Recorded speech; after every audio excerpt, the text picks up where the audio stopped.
గోధుమ రవ్వ తాటి బెల్లంతో స్వీట్ చేస్తున్నానండి. కొబ్బరి పాలు, వాటికి కావాల్సిన పదార్థాలు కొబ్బరి పాలండి. మనకి పొద్దున్న తీసుకోవడం టైం ఉండదు కాబట్టి నైట్ తీసుకుని ఫ్రిడ్జ్లో పెట్టేసుకోవాలి. గోధుమ రవ్వ అండి, తాటి బెల్లం, ఇలాచి, కుంకుమ పువ్వు. ముందుగా కొంచెం కుంకుమ పువ్వు ఒక గ్లాసులో వేసుకొని కొంచెం కొబ్బరి పాలతో నానబెట్టాలండి.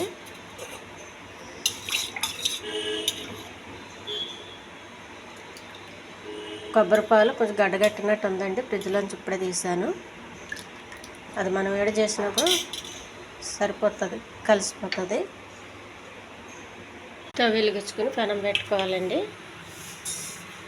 ఫస్ట్ గోధుమ రవ్వ బాగా వేగించాలి, కొంచెం దోరగా వచ్చేంతవరకు వేగించాలండి. దాన్ని కొంచెం వాటర్ వేసుకొని ఇందులో వేసుకొని స్టవ్ మీద పెట్టుకుని కొద్దిగా వేడి చేయాలండి. ఎందుకంటే ఇందులో రాయిలు ఉంటాయి కాబట్టి రాయిలు మనం వడకెట్టేయాలి. అప్పుడు స్వీట్లోకి ఇబ్బంది ఉండకుండా ఉంటుంది తినడానికి. ఒక 4-5 ఇలాచీలు తీసుకోవాలండి, కొంచెం మెత్తగా పొడి చేసుకోవాలి. మెత్తగా అయిన పొడి అండి ఒక గిన్నెలో తీసుకోవాలి.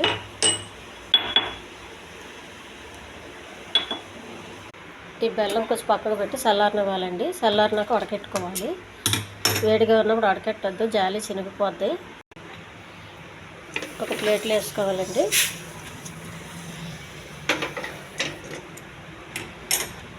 చల్లారనివ్వాలి బాగా. ఒక గిన్నె పెట్టుకుని పోసుకోవాలి.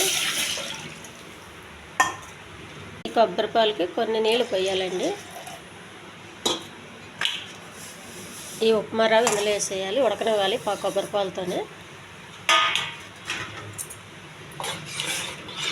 కొంచెం ఆయిల్లో పెట్టి ఉడకనివ్వండి, ఉడికే వరకు. బెల్లం చల్లగా అయిందండి, కొంచెం ఉడకెట్టాలి. మొత్తం రాయిలన్నీ బయటకు వచ్చేసే వరకు దీన్ని పక్కన పెట్టుకోవాలి. వాల్నట్స్ అండి, ఇవి నానబెట్టినవి చిన్న ముక్కలు కట్ చేసుకోవాలి. చిన్నగా కట్ చేసుకున్న వాల్నట్స్ అండి. కొద్దిగా ఇలాచి పౌడర్ అండి, ఉడికేటప్పుడు వేయాలి, మంచి వాసన వస్తుంది. తాటి బెల్లం అండి, స్వీట్ సరిపోయేంత వరకు. మనం తినే తీపి కొంచెం ఎక్కువ ఉంటే ఎక్కువ వేసుకోవాలండి. బాగా ఉడకనివ్వాలి బెల్లం వేసిన తర్వాత. గోధుమ రవ్వ స్వీట్ రెడీ అయిపోయిందండి. కొంచెం కుంకుమ పువ్వు, వాటర్. ఈ ఛానల్ నచ్చితే సబ్స్క్రైబ్ చేయండి, షేర్ చేయండి, లైక్ చేయండి, కామెంట్ చేయండి.